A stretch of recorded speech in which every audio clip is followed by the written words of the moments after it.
Balimaya Couture ko aw kaw bisimila kunnafoni gafew kɛnɛ kan. Balimaya Couture ka baara ɲɛsinen don kɛrɛnkɛrɛnnenya la an ka ladalafiniw kalali ma.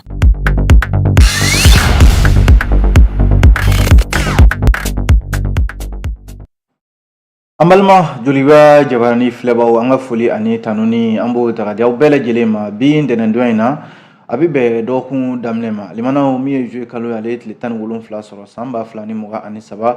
an minnu bɛ ka an lajɛ ani an minnu bɛ ka an lamɛn arajo joliba fana sanfɛ Bamako Segu Sikaso Mali fantan naani bɛɛ lajɛlen minnu bɛ k'an filɛ bɔlɔlɔw sanfɛla la an tɛ ɲinɛ aw kɔ an b'a fɔ ɲɛna aw ni ɲankuma aw bisimila kunnafoni gafew lakali kɛnɛ kan. Limanaw ni ye ladala jɛmukan de ye min bɛ sigi don o don k'a daminɛ ntɛnɛn fo ka se juma ma nɛgɛ kanɲɛ 9 mana tɛmɛ ni sanga 30 ye ka se a kanɲɛ 10 ma limanaw gafe minnu mana sɛbɛn an balima kunnafonidilaw fɛ a kun de ye jamanadenw bɛ se ka kunnafoni jamana kɔnɔna kibaruyaw la cogo min na anw ta ye ka lakale ka bamayɛlɛma limanaw walasa minnu ma gafe ninnu kɔnɔkumaw lajɛ minnu ma kalan olu ka se ka faamuya sɔrɔ o ye an ka baara ye limanaw ni an sigilen o de kɛnɛ kan gafe minnu b'an bolo kɔrɔ bi a bɛ tali kɛ min ye Nouvelle Horizon ale bi yan min ye Soir de Bamako ye ale b'an bolo kɔrɔ l'Indépendant bi yan Les Échos welewele bi yan min ye Info Matin ale bi yan nɔ ka taa se l'Essor ma ni fasidi sɛbɛn ninnu an bɛna ninnu de lakale limanaw an b'a daminɛ ni min ye o ye Nouvelle Horizon ye a kumana Nouvelle Horizon kuma damadɔ b'a kɔnɔ fɔlɔ ye min ye o ye ko an ka jamana minisiri kɔrɔ fila bɛ yen minnu fila bɛɛ lajɛlen ye ayiwa sariya dɔnbaw ye wa u ye sariya minisiriya kɛ jamana kɔnɔna la limanaw n'i y'a lajɛ ko ja dɔ kɔnɔna la Nouvelle Horizon ka kuma la bi a ka daɲɛ fɔlɔ yɛrɛ ye ko ayiwa ni minisiri fila in ye ɲɔgɔn jalaki waati tɛmɛnen ninnu na ja dɔ kɔnɔna la minisiri fila in tɛ dɔwɛrɛ ye Mohamed Isu Bacili ani Maître Kasum Tapo Maître Mohamed Ali Bacili ani Maître Kasum Tapo ni minisiri kɔrɔ fila in ayiwa ninnu de ye ɲɔgɔn jalaki ja dɔ kɔnɔna la san 2020 waatiw ko ji bɛ ka da o sɛnɛ kan bi jalakili in bɛ mun kan limanaw ko ni minisiri fila in bɛɛ lajɛlen ka jalakili bɛ min kan ko kelen bɛ kelen jalaki ko ye faso nafolo ta kelen fana bɛ kelen jalaki ko o ye faso nafolo ta limanaw a bɛ fɔ min ma ko simulation d'infraction n'o de ye ka kuma min bɛ yen ni ayiwa dalu t'i bolo walima ka kuma fɔ limanaw bɔlɔlɔw sanfɛla la a jarala k'a fɔ min bɛ tali kɛ nin kuma min fɔlen filɛ nin ye limanaw a fɔra san 2020 waatiw de la Maître Kasum Tapo ani Maître Mohamed Ali Bacili olu ni ɲɔgɔn cɛ yɔrɔ nin jalaki kelen in de bɛnna Mohamed Isu Bacili u yɛrɛ den Mohamed Ali Bacili ale den de ye Arazbaci ye Maître Kasum Tapo ale fana denya bɛ se Arazbaci ma nka ale de fana bɛ ka Arazbaci lafasa bi k'a to kaso la wa nin jalaki kelen min binnen filɛ ninnu cɛ fila kan n'o ye simulation d'infraction ye o jalaki kelen de bɛnna Mohamed Isu Bacili ka waati min na a y'i da don Sumaworo Bube Mayiga ka fatuliko kuma la min ye collectif pour la défense des militaires CDM ani fasoden jama ka jɛkulu dɔ bɛ yen société civile maaw don k'olu de ye ja in lajɛ ko a ka kan tiɲɛ ka fɔ nin ko in na sabu ko ninnu cɛ fila a fila bɛɛ lajɛlen sariya minisiri kɔrɔw ye ninnu tɛ se ka kumaw fɔ ɲɔgɔn ma k'a fɔ ko e ko k'e ye faso nafolo suɲɛ nin fana ko e ye faso nafolo suɲɛ a ko fɔ ko tiɲɛ de ka dɔn jamana min bɛ yen ni sariya bɛ a kɔnɔna la limanaw a ka kan sariya ka nin ko in sɛgɛsɛgɛ k'a dɔn Mohamed Isu Bacili ale ye a waati la limanaw ale ko min ye Maître Kasum Tapo ye ko kalata min kɛra san 1997 ko y'a sɔrɔ ko Maître Kasum Tapo ale bɛ CENI ɲɛmɔgɔya la ko CENI wari fɛn fɛn dira CENI ma waati la ko Maître Kasum Tapo y'o nafolo bɛɛ lajɛlen cɛ ka kɛ a kunna min ye Maître Kasum Tapo ye ale fana ye jalaki min bi min ye Maître Mohamed Ali Bacili kan limanaw jalaki in bɛ tali kɛ ko min bɛ ayiwa yanni ale yɛrɛ ka na minisiriya la ko Maître Ali Bacili limanaw ko a ye jamana ka so dɔw bɛ yen so minnu bɛ yen ni waati y'a sɔrɔ Maître Mohamed Ali Bacili ale bɛ ministre des domaines la ko a ye jamana ka so n'o ye immeuble ye o 27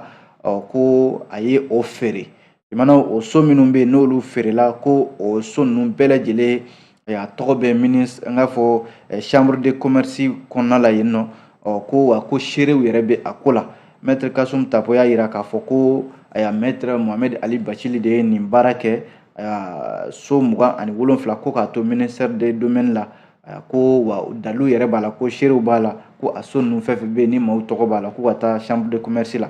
limanaw ni jalaki fila min ni ministre kɔrɔ fila ye o ta ka ɲɛsin ɲɔgɔn ma o la sa min ye collectif pour la défense des militaires CDM ani fasodenw ka jɛrɛjɛkulu dɔ bɛ yen ni u k'a ma ko min ye collectif pour le renouveau du peuple et la lutte contre la délinquance juvénile et des syndicats olu de ye wulila k'u jɔ ka min ye Bamakɔ sigida 4nan kiribulon ka o sɛgɛrɛ k'a fɔ ko ayiwa tiɲɛ ka ɲini nin ko in na n'a fɔra k'a fɔ sariya ninnu cɛ fila bɛɛ lajɛlen ye avocaw ye u bɛ sariya dɔn ni ninnu ye ɲɔgɔn jalaki k'a fɔ ko e ye suyɛnni kɛ walima e fana ye suyɛnni kɛ e ye jamana nafolo ta ko sariya k'a lajɛ sa a ka nin cɛ fila in wele a k'u ɲininka u dalakan na min ye maître Kasum Tapo ye k'ale welela brigade d'investigation judiciaire de fɛ ko nka ko ale ma taa weleli in jaabi nka min ye maître Mohamed Ali Bacili ye alamisa tɛmɛnen juillet kalo tile 13 maître Mohamed Ali Bacili ale kɔni taara ale lamɛnna min b'ale fɛ ale kɔni y'o fɔ nka u tilala ka bila ka taa a ka so ka sababu kɛ ko a fari ma jo kosɛbɛ limanaw ni jateminɛ kɛ collectif pour la défense des militaires a ɲɛma dankan min bɛ yen ayiwa ale de bɛ ka nin ɲɛfɔ nouvelle horizon maaw ye nin cogoya la yira k'a fɔ ko nin cɛ fila limanaw a ka kan sariya ka nin ko in sen fo a dan na sabu n'a fɔra k'a fɔ jamana minisiri kɔrɔ fila u ye jamana baara u ye jɔyɔrɔbaw kɛ n'olu bɛ ka ɲɔgɔn jalaki nin cogoya la ko nin ye faso nafolo suɲɛ CDM mɔgɔ kɔni y'a yira k'a fɔ olu ye jamanadenw ye u ɲɛ b'u ka hakɛ de talen la nin cogoya la k'u ka hakɛ ka segin u ma n'o y'u ka jamana nafolo ye walasa a ko ka se ka da kɛnɛ kan Ba Sunkalo min Konate min n'ale nin kuma fɔ a ko nin ko in kɔni ye affaire à suivre don nataw la a ko na da kɛnɛ kan limanaw min ye ale ye fasadi sɛbɛn kelen nouvelle horizon a ko Mali bololandolatan n'o ye fédération malienne de basketball jala k'a fɔ min ye a ɲɛma an ka bololandolatana olu ka degeli karamɔgɔ kɔrɔ n'o ye Amadu Bamba ye ko nin cɛ in kɔni tɛgɛ bɔra bololandolatan ko de la pewu ale da tɛna don bololandolatan la bilen fiyewu ka sababu kɛ ko cɛnimusoya walew ko a y'o ta ka ɲɛsin an ka bololandolatana musomanw ma o la nouvelle horizon ka fɔ la ko juillet kalo tile 14 tɛmɛnen juma tɛmɛnen san 2023 ayiwa min ye kɛnyɛrɛye jɛrɛjɛkulu min bɛ ni sɛgɛsɛgɛlikɛlaw dɔ organisation non gouvernementale Human Rights Watch ale de ye sɛbɛn dɔ bɔ sɛbɛn in kɔnɔna la a ko fédération internationale de basketball n'o ye FIBA maaw ye k'u kun ye maa 5 ɲangi Mali kɔnɔna la yan nɔ maa 5 minnu na min ye Amadu Bamba ale b'a la ani fédération malienne de basketball ɲɛmaakɔrɔ Aruna Mayiga limanaw ni cɛ fila olu kun ɲangina FIBA fɛ k'a fɔ ko ayiwa jalakili wale min bɛ yen ni o ye cɛnimusoya walew ye u y'o ta ka ɲɛsin an ka bololandolatana musomanw ma Human Rights Watch y'a yira k'a fɔ juillet kalo tile 14 tɛmɛnen a ka sɛbɛn kɔnɔna la ko fédération malienne de basketball n'o ye FIBA ye ko u ye nin ɲangi min ta ka ɲɛsin ninnu ma ko u ka lajɛ minnu bɛ yen ni olu ye nin ko in seere ye n'olu b'a ko kalama u ka olu kɔlɔsi fɛn kana na olu sɔrɔ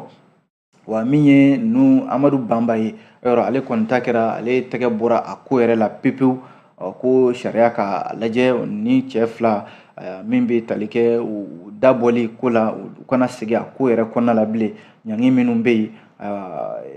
yen ni hali ni nin cɛ fila tɛ maa wɛrɛ minnu bɛ yen n'olu ye damatɛmɛ wale ta ka ɲɛsin bololandolatana musoman ninnu ma olu fana ka ɲini ka ye a ko yɛrɛ la pewu fɛn fɛn ye bololandolatan ye limanaw ko Amadu Bamba ale da tɛ o la bilen sabu FIBA de ye nin ɲangi in ta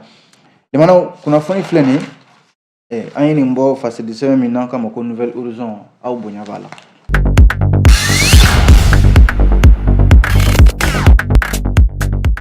n'an bɔra ye limanaw fasidi sɛbɛn bɛ n'an kama ko nouvelle horizon ale kumana min bɛ tali kɛ min bɛ Ibrahim Boubacar Keita ala ka hinɛ la ale ka fanga waati maa minnu bɛ yen limanaw san 2020 n'u ko ma ko victime des 10, 11 et 12 juillet 2020 min ye laadala min ye Imam Mamudu Diko ye ale de bɛ duwawudon kɛ ka ɲɛsin nin ma kofɔlen ninnu ma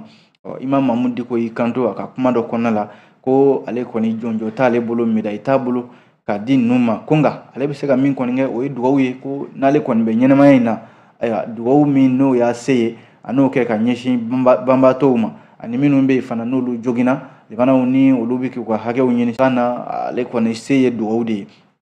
Imam Mahmud Diko juma tɛmɛnen in na juillet kalo tile 14 jɛrɛ dɔ senfɛ jɛrɛ min bɛ yen ni a kɛra dugawudon de kun don ka ɲɛsin minnu bɛ yen n'olu ye kɔlɔlɔ sɔrɔ juillet kalo tile 10 tile 11 a n'a tile 12 san 2020 ko a ka yɛrɛ ka misiri la misiri min n'o ye salamu ye a jarala k'a fɔ Imam Mahmud Diko a ye dugawudon kɛ ka ɲɛsin ni olu ni tora fanga kɔrɔ Ibrahim Boubacar Keita ale ka waati min na M5 RFP n'o ye mouvement du 5 juin rassemblement des forces patriotiques Imam Mahmud Diko ale min yɛrɛ kun ye ko ɲɛmaa ye a ye kuma min fɔ kuma in limanaw kuma gɛlɛnw tɛ nka a ko laadala ale bɛ nin kɛ ko jɔnjɔn t'ale bolo wa se wɛrɛ t'ale ale tɛna limanaw ni olu joginna ni se yɛrɛ tɛ olu ye a bɛ wele de bila jamana ɲɛmɔgɔw ma minnu yɛrɛ tun bɛ kɛnɛ ka ye limanaw ma caman bɛ olu hakililajigi kɛ k'a fɔ ko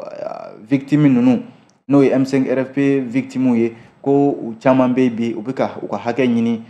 jamana ɲɛmɔgɔw fɛ kɛrɛnkɛrɛnnen la u ye maa min ta tɔgɔ ma o ye premier ministre ye n'o ye Choguel Kokala Mayiga ye ko a k'i hakili to minnu bɛ yen ni marifa kisɛ kɛra olu sababu ye juillet kalo tile 10 tile 11 a n'a tile 12 san 2020 sabu caman de bɛ yen a yɛrɛ bɛ taa maa 76 de la maa min fatura ani minnu joginna olu bɛɛ lajɛlen bɛ minnu fatura olu kɔmɔgɔw b'u ka hakɛ ɲini na minnu yɛrɛ joginna bi olu caman bɛ yen kɛɲɛ to olu kɔnɔ olu fana bɛ k'u ka hakɛ ɲini jamana ɲɛmɔgɔw fɛ jamana kunnafoni filɛ nin ye an ye nin bɔ fasidi sɛbɛn min n'an k'a ma ko Soir de Bamako aw bonya b'a la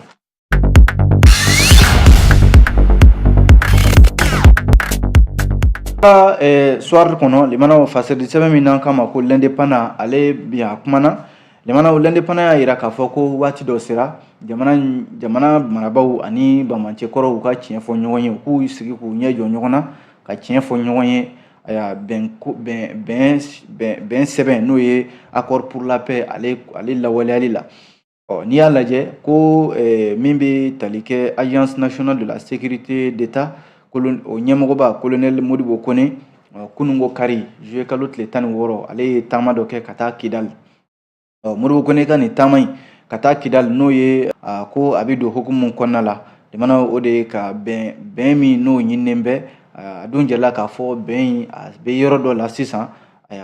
kɛn bɛ sigana ko yɛrɛ ye n'a sɔrɔla a bɛ sɔrɔ walima kumaɲɔgɔnya yɛrɛ tigɛlen bɛ bamancikɔrɔw ani jamana ɲɛmɔgɔw cɛ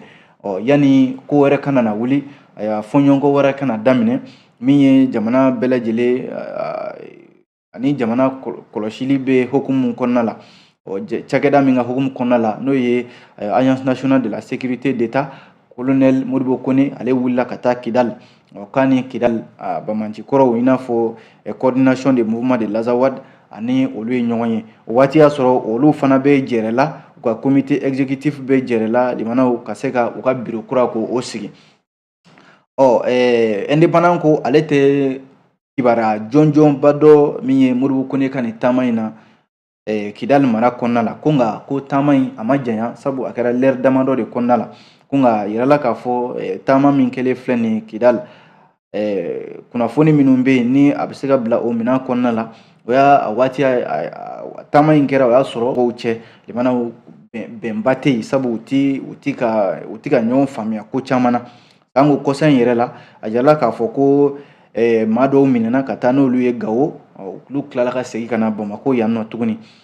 fasiri l'indépendant yira k'a fɔ ale ye kunnafoni sɔrɔ maa minnu fɛ ko olu tilala ka bila ko nka a jirala k'a fɔ olu ka bilali la ko a fɔra k'a fɔ jigiya dira ani dalu gɛlɛnw dira k'a fɔ u ka minɛni na ko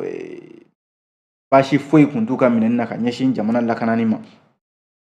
hali n'a sɔrɔla limanaw Mali finitigi dɔw minnu maa damadɔ bɛ olu tun bɛ Kidal mara kɔnɔ a waatinin na ani Kidal marabolo ɲɛmaa gouverneur kumaɲɔgɔnya minnu tɛmɛna bamancikɔrɔw ani Modibo Kone ni ɲɔgɔn cɛ o b'a yira k'a fɔ ko i n'a fɔ rebelle kɔrɔw y'a yira cogo min na ko jigiya bɛ u ka kumaɲɔgɔnya ninnu na sabu a yala k'a fɔ kuma kɛra min kan o ye bɛnkan sɛbɛn ko kuma de ye bɛnkan sɛbɛn min bolonɔ bilala ayiwa san 2015 k'a daminɛ Algérie ka na a tɔ laban Bamako yan nɔ jamanaw kabi bɛnkan sɛbɛn in a bolonɔ bilala fo ka na se sisan ma ayiwa kumaɲɔgɔnya min tigɛra rebelle kɔrɔw ni jamana marabaaw cɛ min bɛ ka kɛ sisan k'o ɲɔgɔnna kuma deli ka kɛ kabi bɛnkan sɛbɛn in bolonɔ bilala ka tɛmɛ o fana kan jamanaw ko a bɛnna ni waati fana ye MINUSMA ale ka tagali bɛ sen na o yɔrɔ o bilalen bɛ ka bila fo décembre kalo natɔ in tile 31 nka min bɛ se ka kɛ jamanaw bɛnkan sɛbɛn in ka don ba la ani jamana ɲɛmɔgɔw ni sema maaw ka se ka kuma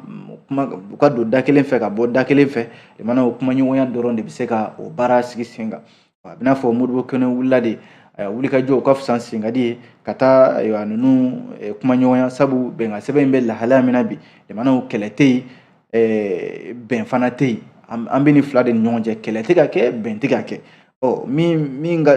bɛ sen na sisan o de ye jamana ɲɛmɔgɔw ni rebelle kɔrɔw ka se ka sigi kɛnɛ kelen kan bɛnmanca wale yɛrɛ kɛmɛ ka jamana ɲɛkɔrɔsi fɛɛrɛ sen tɛ ka sɔrɔ o la fɔlɔ indépendant ka fɔ la n'a ma ɲɛ k'a fɔ bɛnkan sɛbɛn fana ale lawaleyali kɛn bɛ baara ye a ka kan jamana ɲɛmɔgɔw ka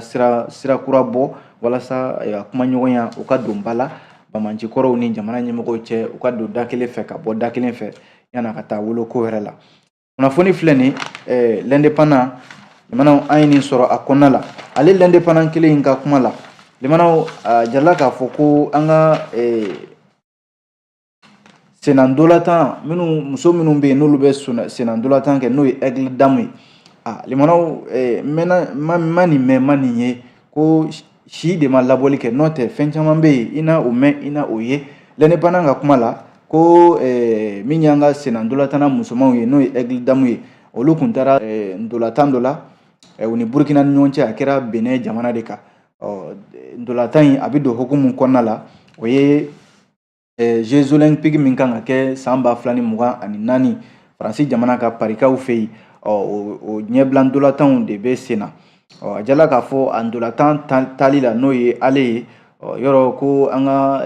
samatasɛgɛ musomanw olu ye se sɔrɔ Burkina Faso jamana ka 1-0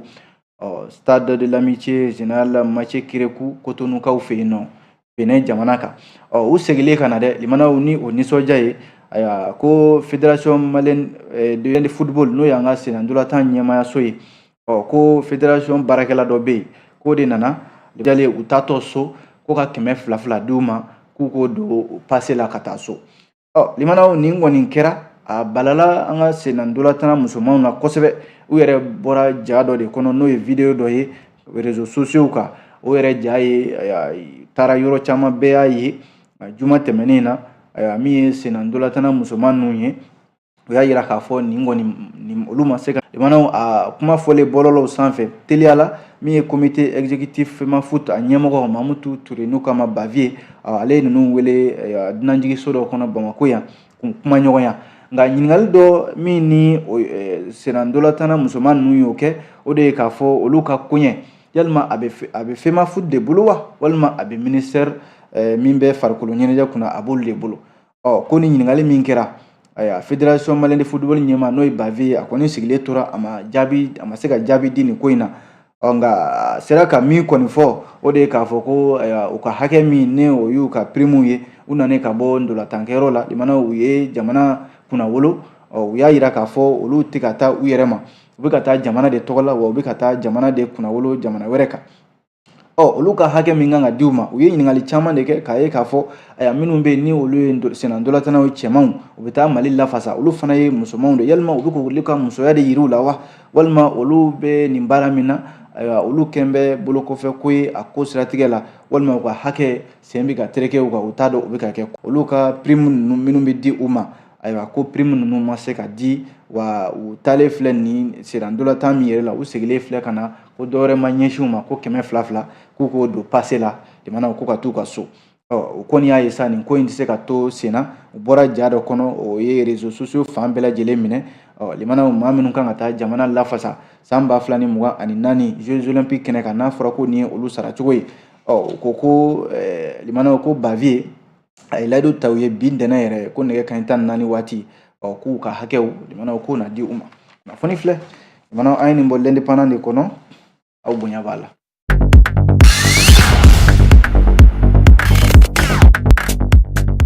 N'an bɔra ye fasiridi sɛbɛn min bɛ yen n'an kama ko les échos welewele limanaw Echo y'a yira k'a fɔ minisiri kura min n'ale bɛ an ka usine kow ni jagoko kunna Musa Alassane Diallo ko a ye an ka sɔrɔmusobaw n'o ye opération juma tɛmɛnen juillet kalo tile 15 a yɛrɛ ka minisiriso in kɔnɔna la cité administrative kɔnɔna la yen nin ɲɔgɔn ye limanaw a bɛ don hukumu kɔnɔna la o de ye k'a fɔ ka kuma ta ɲɔgɔn da la sabu ko tiga wɔrɔ ɲɔgɔn kɔ limanaw o fara ka ca Musa Alassane Diallo minisiri kura min ni ale bɛ an ka usine kow ni jagoko kunna a ko an ka kuma da jira ɲɔgɔn na an ka tiɲɛ fɔ ɲɔgɔn ye gɛlɛya min bɛ baloko kan ka ɲɛsin jamana ma bi a kuma a ka se ka da kɛnɛ kan sɔrɔ bosobaw n'o ye opérateur économique ye u ka se ka dɔn u ka fɛɛrɛ sɔrɔ a la joona o la Musa Alassane Diallo a ko bi bi na Mali sugu gɛlɛya min b'a kɔnɔna la bi n'o ye ka se ka balo kɛrɛnkɛrɛnnenya la da donna min na o ye sukoroko de jamana yɛrɛ k'a fɔ bi bi na sukoro gɛlɛya bɛ bi kosɛbɛ wa sɔngɔ bɛ ka yɛlɛ don o don dɔ de bɛ ka fara a kan an ka sugu kɔnɔna la ko o gɛlɛya in tɛ se ka to sen na an ka jagokɛlaw olu sigilen to minnu bɛ yen n'olu bɛ jago mina ta ka bɔ jamana wɛrɛw la ko ka tila ka gɛlɛya jamanadenw ma minisiri kura in Musa Alassane Diallo a ko fɛɛrɛ kan ka sɔrɔ a la juma tɛmɛnen juillet kalo tile 14 ɲɔgɔn ye min kɛra limanaw a sen fɛ min ye Musa Alassane Diallo ye a ko jamanakuntigi colonel Assimi Goïta minisiriw ka laadala ɲɔgɔn ye min kɛra o dongo k'a ye kangari da minisiri kelen-kelenna bɛɛ lajɛlen ye u k'a dɔn k'a fɔ baara min dira u ma u ka jamanadenw ka hakɛw de lafasa o de siratigɛ la jamanakuntigi ye kuma min fɔ baara bɛ kɛ ni o de ye o de la a ye jagokɛlaw wele limanaw k'a f'u ɲɛna maa si tɛna gɛlɛya wuli ka bɔ jamanadenw ka balo sɔngɔ nɔgɔyali la ni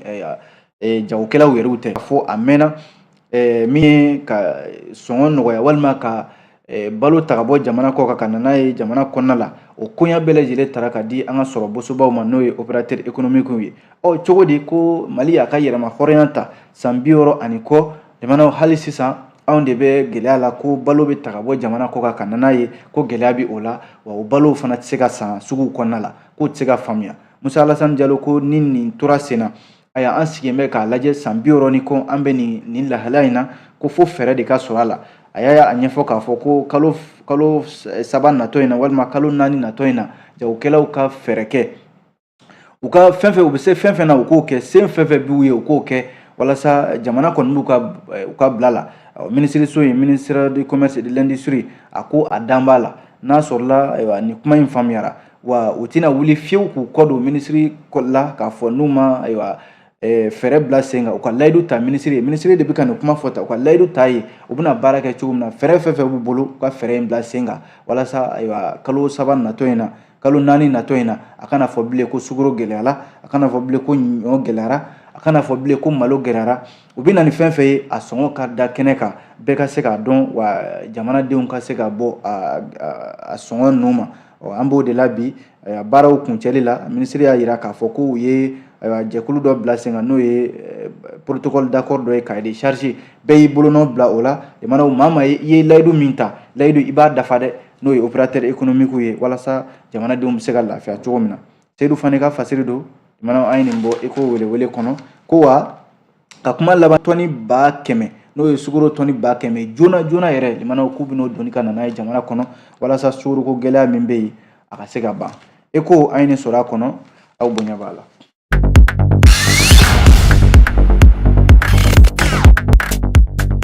An bɔra ye fasiridi sɛbɛn min n'an kama ko info matin limanaw info matin kumana a y'a jira k'a fɔ maliden minnu bɛ tunga la olu ka jɛkulu dɔ bɛ yen n'o kama conseil supérieur de la diaspora CSDM limanaw ko CSDM ka koɲɛ tun bɛ sariya ɲɛkɔrɔ kɔsa in na a bɛ n'a fɔ sariya ye kiiri tigɛ sabu ko min ye Mohamed Cherif Hayidara ye ko Mohamed Cherif Hayidara ka ko CSDM ɲɛmaya la a bɛ n'a fɔ a tɛgɛ bɔra CSDM ko la i n'a fɔ sariya bɛ k'a fɔ ɲɛfɔ cogo min na sabu ko sariya ko in tun bɛ sariya ɲɛkɔrɔ aya min bɛ tali kɛ Badi Darame CSDM Faransi ani Mohamed Cherif Haidara ale min yɛrɛ ye kun ye CSDM ɲɛmɔgɔba ye aya san 7 bɔ bi min bɛ tali kɛ nin koɲɛ in a bɛ sariya ɲɛma ko affaire in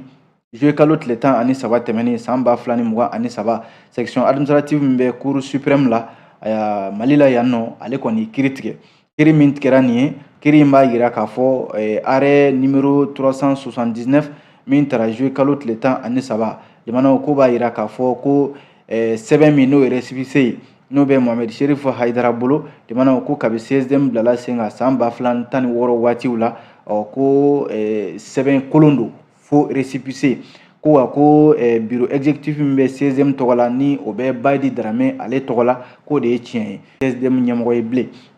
ko wa min ye Badi Darame ye ayiwa tiɲɛ dira ale ma Badi Darame min n'ale bɛ CSDM kotigiya la faransikaw fɛ yen communiqué min n'o kɛra juillet kalo tile 14 Badi Darame yɛrɛ ka communiqué don k'u kun ye plainte kɛ Mohamed Cherif Haidara n'a nɔfɛ jamaw février kalo san 2016 waati min na u ye CSDM bila sen kan ko récépissé min tun b'ale bolo ko récépissé in man ɲi kiiri min tigɛra o don ko de ye tiɲɛ di Badi Darame ale n'a nɔfɛ jɛkulu tɔw ma